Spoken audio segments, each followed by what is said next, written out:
Hello students, this is wave optics second video lecture. So we will discuss interference of light. This is experimentally it is called a Young's double slit experiment.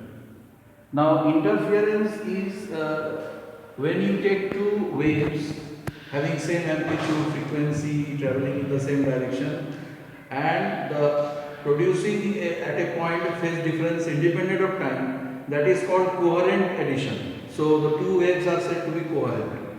If the phase difference is changing with time, it is called incoherent addition. Okay, so in interference we take coherent addition, and it is the phenomena by which two coherent waves superimpose and producing, in one case depending on the condition, producing a maxima, or that is called constructive interference. And if you are taking monochromatic wave, then it will produce a bright fringe, so that is called constructive interference. And when they mutually cancel depending on the condition we are going to find out, then there is a dark fringe or minima, that is called destructive interference.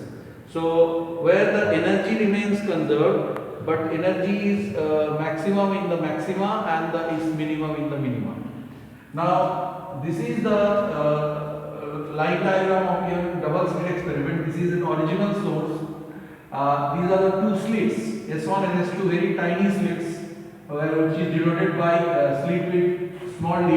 Lambda is the monochromatic wavelength of light used, and then according to Huygens principle, wave front is there, so that will behave as a new source of light. So the wave is traveling to point P on the screen, is any arbitrary point P, and one from S1, another from S2, and they superimpose, producing maxima or minima at P depending on the condition. O is the center of the screen, D by 2 is the half slit width, and capital D is the distance between the double slit and the screen. So by we have said first wave, harmonic wave is denoted by A cos omega t, first wave, light wave.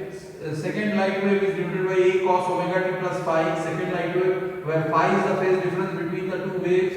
By superposition principle, we know the resultant displacement is the vector sum of the individual displacement. So this is adding the equation using the formula, trigonometric formula cos c plus cos d.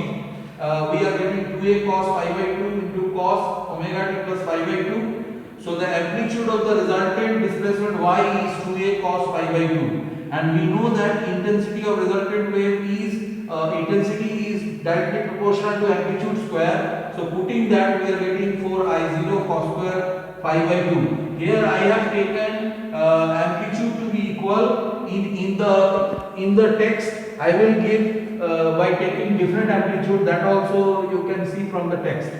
Now for maxima, we know that maxima, that is the constructive interference, we know that the phi should have, this should have a maximum value, because this is the individual maxima. I0 is the, where I0 is Ka square, is the individual intensity of each source or each wave.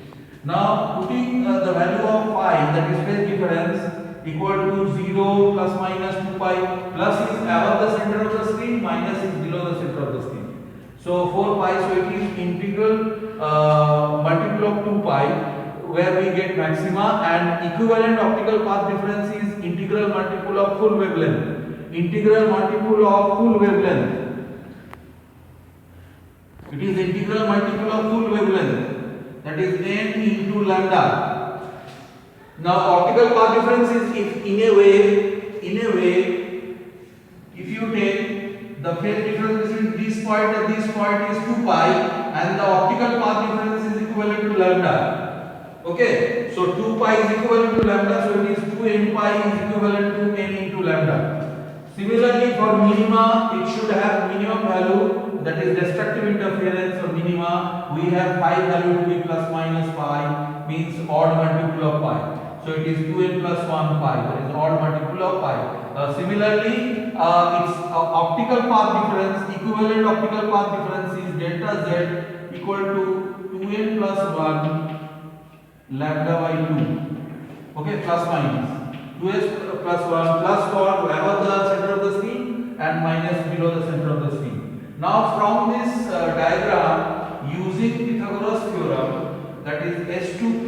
minus S1P right angle triangle in S1PA and S2PB, we have S2P minus S2P square minus S1P square is d square plus x plus d by 2 square minus d square plus x minus d by 2. Capital D is the distance between the double slit and the screen. Small d is the double slit width. Now small d is very much less than capital D. This is the condition. Now putting this value a plus b whole square minus a minus b whole square, that is equal to 2ab. I think you know this. This is lower classes you must have studied. You can check. It's very simple. So that is equal to a square minus b square is a plus b, a minus b. So the optical path difference, that is delta z S2p minus S1p is 2xb by S2p minus S2p plus S1p. Now S2p and S1p both are nearly equal to d, because this is very small. So approximation we can write 2d. So it is cancelled, it is xd by capital D. This is equation number 2.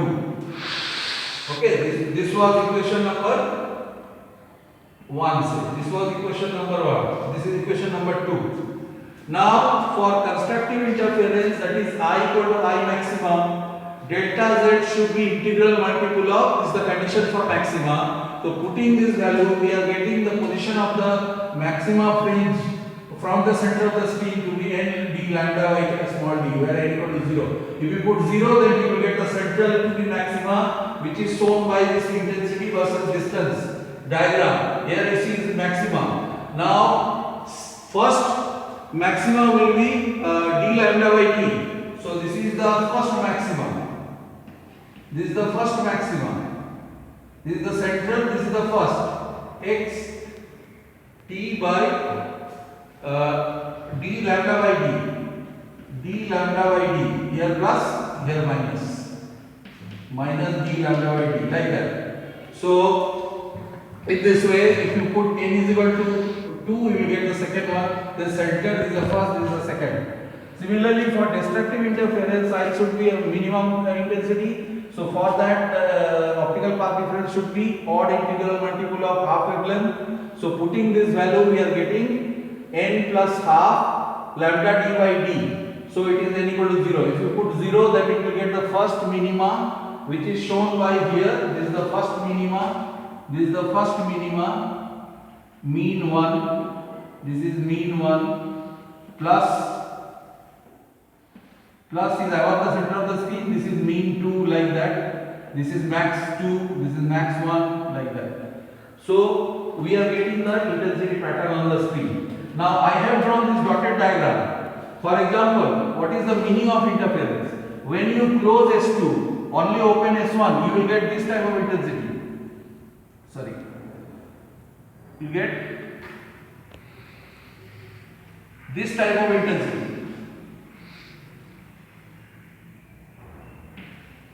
When S2 is closed, S1 is open, you will get this one. Maximum at the center, and then it will die out when you go to distance because of inverse square law. In light also it is almost well. Now when you close S2 and open S1, you will get this type of pattern. But when you open both, interference occurs, then you will get this type of pattern. Maximum, minima, depending on the position and the condition. Okay, so this is about interference. Now another phenomena is called diffraction. What happens, for example, if you in place of light, if you keep an open object like this, narrow one, I am taking thickness, so you will get a shadow on the board. Similar, this is because of rectilinear propagation of light. So when experiment performed at very narrow obstacle, like razor blade, the edge of a razor blade, then what happens? The light bends and it penetrates the shadow region, which is given in the text. So penetrate the shadow region, which cannot be explained using ray optics concept. So we have to consider wave concept of light. So wave concept of light is more accurate than the ray concept. Ray concept is up to certain distance, it is good approximation. After that, it is not valid.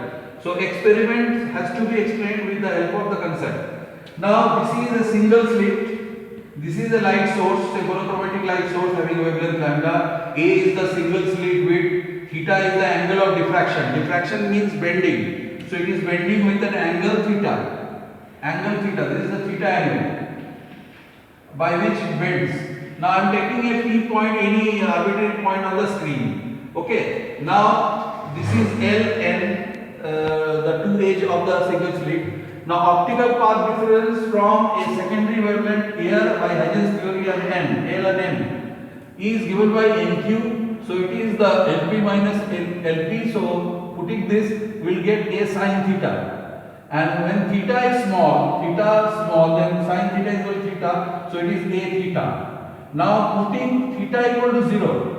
Theta equal to 0 means there is no diffraction. Direct wave is going. So it will give maximum intensity. And this is called central maxima. So this is the condition for central maxima. Now the effect of diffraction or effect of bending of light is to reduce the intensity. So therefore now we are taking optical path difference lambda. So the angle between diffraction angle should be plus minus lambda by A. Plus minus lambda by A. Plus is above the center of the screen, minus is below the center of the screen. The optical path difference between, I am dividing the slit into two halves. So my midpoint is M. So A by 2, A by 2. Now I am taking one secondary wavelength from L, another from M. So the path difference between L and M is A by 2 into theta 1, that is lambda by 2. Now lambda by 2 is the condition for minima.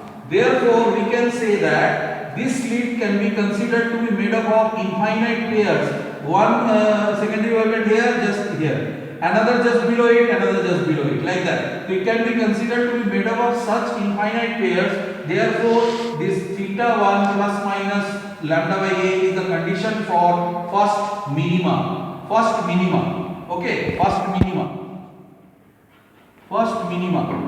Now, I am taking theta 1 dash to be plus minus 3 lambda, means 3 by 2 lambda, optical path difference.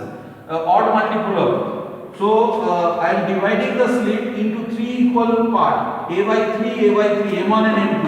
M1 and M2, three equal parts, A by 3, A by 3, A by 3. Now I am taking one secondary wavelength from L, another from M2. So L M2 is 2A by 3 into theta. So slit width into theta. So slit width into theta. That is the formula. So 2A by 3 into 3 lambda by 2A. This comes out to be lambda, which is the condition for maxima. Therefore, this is the condition for first secondary maxima. This is the condition for first minima. Now we can generalize. In general, we can generalize now. Nth minima is given by theta n equal to plus minus n lambda by A, and nth secondary maxima is given by theta n dash equal to plus minus 2n plus 1 lambda by 2A. So, and the central maxima is theta is equal to 0. So, which is shown in this diagram. This is the intensity. You see the maximum intensity in central maxima, and then